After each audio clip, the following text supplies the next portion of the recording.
This one's for anyone who feels the pain of a mundane day-to-day job that they're working and feels like is a dead end that they lack passion for.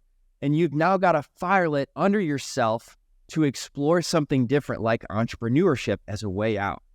Our guest today is Alec Hawthorne, who is doing anything to make money, including working at a car dealership, selling tires at a tire shop, selling food at farmers markets, and doing things like DoorDash. But he became so tired and he knew there was more to life than running all over town to sell this and that, trading his time for money. This is the podcast to help you 10x your income and quit your W-2 or side jobs that aren't giving you passion with a strategy called wholesaling real estate that allows you to make really big finder's fees for finding distressed properties and passing them to an investor who can pay you those big finder's fees. Alec's doing 4 deals per month now after he got started in 2019, so it's time to check in on him and see how his life has changed. And he just bought a Porsche. My name is David Lecco, and I created a process for helping people like Alec do their very first deal 10,000 times in the last 7 years. And my co-host with us today is Ryan Haywood, who started with a challenge in 2019, made $8,500, and he's gone on to do 400 deals outside of Kansas City, Missouri. All right, so Alec, how did you and your dad make $5,000 on your very first wholesale deal? So, first deal ever in real estate was we used the DealMachine app. So when I first got started, this was back in 2019, and at the time I was only 21, and so I didn't really have a lot of experience when it came to real estate, and let alone sales or anything like that, or marketing. So there was this concept called wholesale, with like everybody, super energetic and enthusiastic about it. So I didn't really know what else to do, but somehow I don't actually know how. Oh, there was an event that David, we met in Vegas, like coincidentally. You had like a pop-up there, I think, and we went home, and that's when we started using the app. And so every day I would just drive in neighborhoods here in Austin and just start tagging anything and everything that looked like it was original condition, maybe a little bit distressed, obviously. And we just started calling. We didn't really do a lot of direct mail through the app. Just because I think we were a little impatient, and we heard kind of a few other guys talk about cold calling and things like that, and so we did that, where I would just drive in all parts of town and found neighborhoods that were a little like more desired for investors, and then just started calling, and eventually we had one that just clicked, and it was like an older couple, kind of a classic lead where they were just kind of like just wanted to buy an RV and travel the country, and so we ended up getting it under contract. And then there was another wholesale company here in town that we were kind of networking with also, and they brought the buyer, and we just got the deal done, and that was how we got our first deal, and it took. Sorry, go ahead. You saw a rundown house, you called them, you said, do you want an offer? And they said yes. Yeah. But it wasn't that easy. I wish it was, but there was like, I think every day I would go out and probably tag close to like 100 houses, and I was doing it almost 24/7. Like, and by tag, you just mean like pitting them in the app. Yeah. You could remember to call them. Right. Yeah. And then I would just export that list and then skip trace it. And then we would just dial the whole list.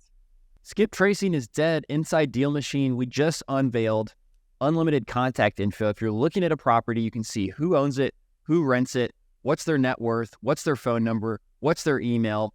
And that's not being nickeled and dimed with traditional skip tracing. It's just included in your DealMachine subscription. You could take a 7-day free trial to check this out yourself, maybe look up your own house to be surprised at how accurate it is at DealMachine.com/pod in order to get that 7-day free trial. And you'll also get $35 of mail if you want to spend a little money on direct mail.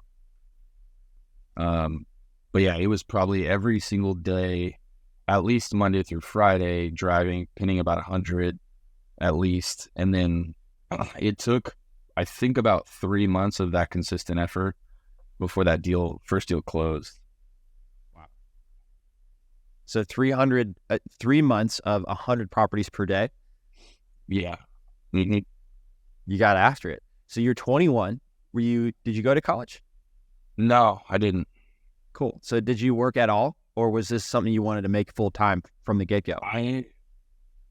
As soon as I learned about like the concept of wholesaling, this world of investing, I was like so drawn in that it kind of like, I became obsessed. And obviously I heard others kind of tell their stories about like, you got to have, that focus.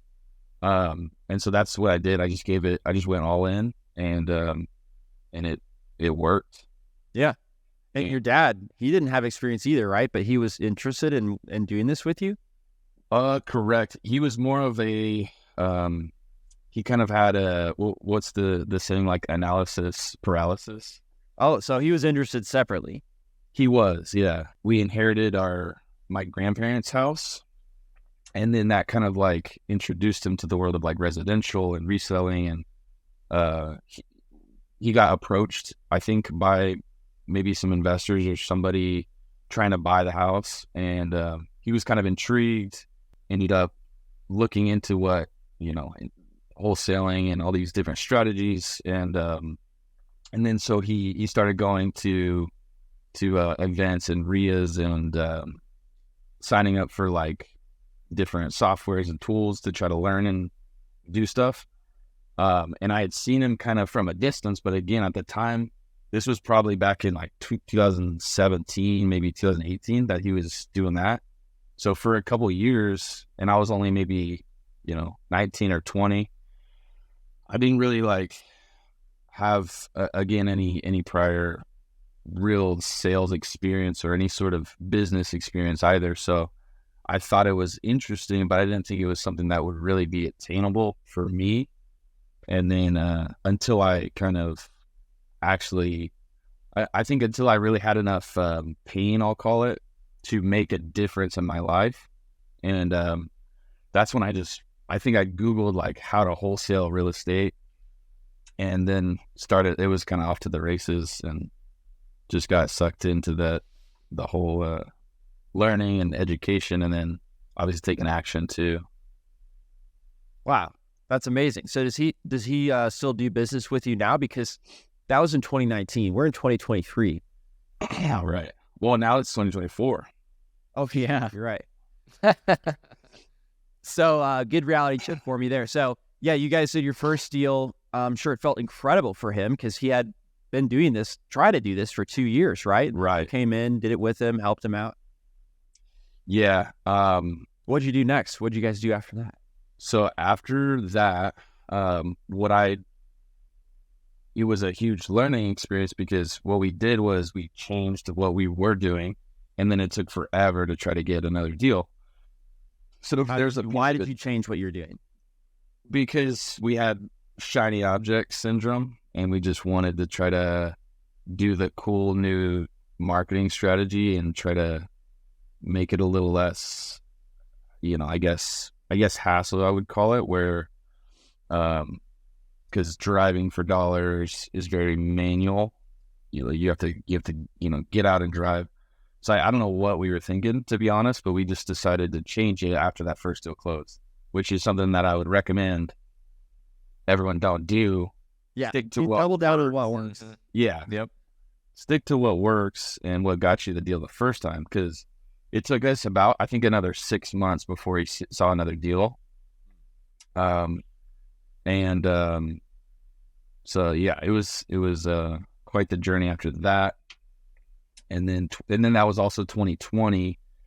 So in the midst of COVID, we were struggling quite a bit, and then obviously the market kind of turned up, which is nice. And then it was, so 2020 is whenever I met, you had Philip Villegas on your podcast as well. So that's when I met him. and we sort of hit it off. And I was like, 2020, I also found out I was having a baby, on the way. So I really had to do something. And yeah, I needed some more deals. I couldn't go back to kind of like, I guess a traditional job in a sense. So in my head, the most logical thing was like, I just work for someone else who's kind of a little more established. That way I can kind of like, not really have, or just learn while I'm doing and making money and, being a part of a team. So that's what I did. I went and worked for him, in 2021. And then, we did a lot of deals together, and we still are, good, but he's still here in the office and we see him quite often. We do some deals here and there. But it's a little different these days. Like you said, it's been, I guess, 4 years and some change. So how do you, what's your formula in analyzing a deal now? I know it's a little tough to put a formula on it, but if it's like a normal deal, typically buyers, depending on the area, I know want to be at around that like 75% to 70% minus repairs is pretty standard. So kind of in negotiating with a seller, we try to get a feel for what they're asking before kind of making an offer, and kind of gauge whether or not we'll be sort of close to those numbers, and if we can essentially back into where we think an investor needs to buy it if we're wholesaling it. So it really is kind of area specific, but I would say the standard is around that like 70-75% minus repairs, kind of like most. How do you come up with like a repair estimate? That's a good question. Depending on also the area, we do have some contractors we work with that we can kind of bounce stuff off of, but also there's a few different formulas to look at for square footage. If it's more of a lighter rehab versus a larger,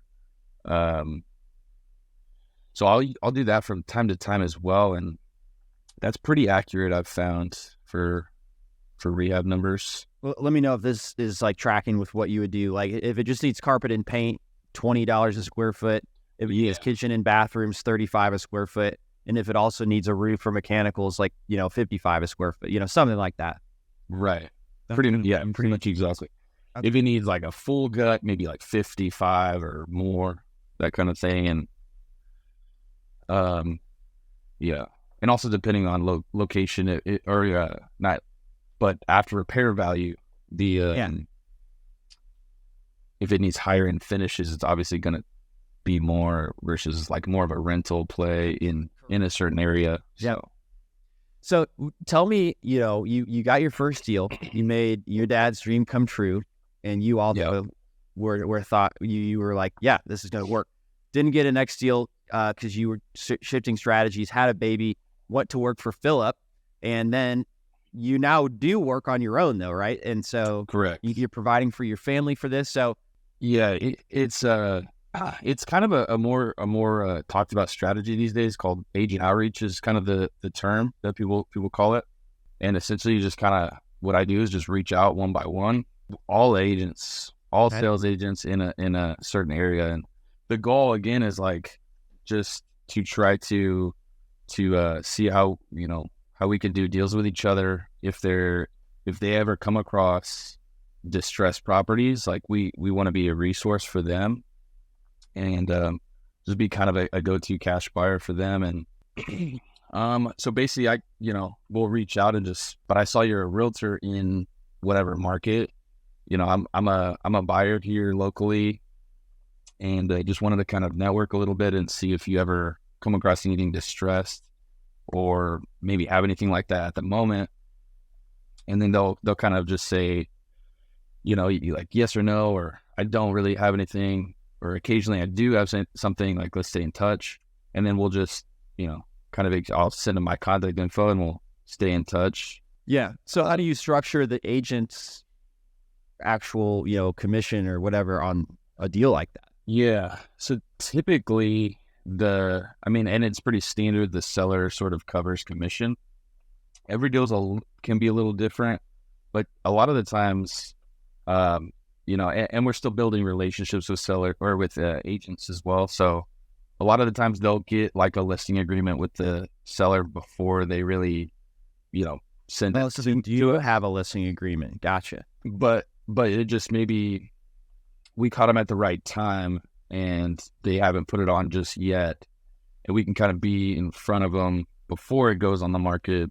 And obviously if they're motivated and we can come to terms on price, then they're happy to let it go just before it hits the market. Okay. Gotcha. Yeah. And then what type of, how are you? Okay. Gotcha. So they're basically, they've got a listing agreement. They say, hey, I've got this thing. And then you bring a buyer, right? So you make your wholesale fee. The agent makes the 3%. Correct. Yeah. So typical. And then it sells before they ever even list it on the MLS. Yes. Exactly. Gotcha. And another thing too is, what we explain to the agents too, because obviously wholesalers and agents, I feel like is kind of they have this like silent war, all the time. And they don't really love it, but we also are buyers. And that's something that we've fixed and flipped here in Austin, and we're continuing to buy here this year.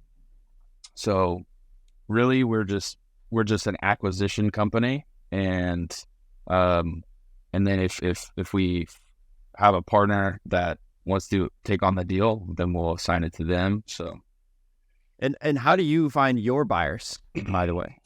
A handful of ways. My my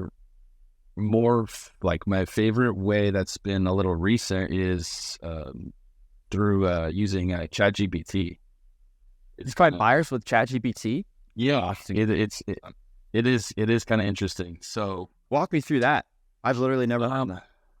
Well, so I guess what ChatGPT does is more of a skip trace, I guess, than finding the buyer.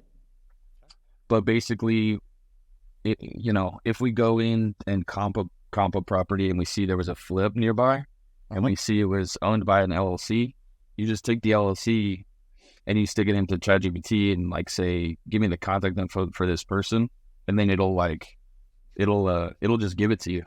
It'll really just find it. Yeah. Oh my gosh. Didn't know that. Yeah. That is because you used to have to. What I would do is you have to search the name of the LLC and put it into Open Corporates or whatever the website is, and then find their mailing address and maybe skip trace the mailing address. And it was just all these steps and processes. But ChatGPT, it does that for you, but it does it in a blink of an eye. It's crazy. That's wild, man.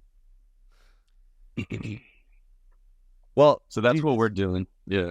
Yeah, I got you. So the way you found the LLC in the first place, though, was a buyer of a property that was nearby, right? Yeah. So one way or another, we do have to either find whether we're comping a lead and we see there's a flip, and we can do that, or there's some ways through the county clerk recorder's office that we can kind of look up. What we do is we can look up hard money lenders as an example and see who the borrowers were, and just kind of do the same thing where we can reach out to the LLC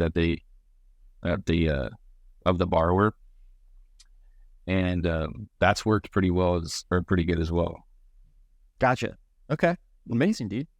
Well, thank you so much for your time today. I mean, it's great to see. How many deals are you doing now through the agent outreach? Right now, it's averaging right around 4 a month. Whoa, that's awesome. Yeah. Great. And, but it's just like being like solo pretty much. Obviously, you know, we have kind of a little bit of a, what do you call it? Like a mafia.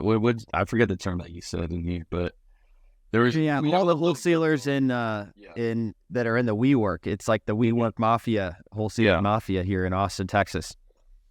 Yeah, so we have like a little group here, and we bounce stuff off each other, and we do this together. But yeah, it's been. Oh, but what I was saying is, like pretty much solo.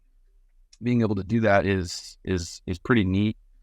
But my goal here this year is to grow out a team and do it the right way. Because I think whenever I was on the podcast the first time, I did have kind of a team going, and long story short, didn't really pan out very well.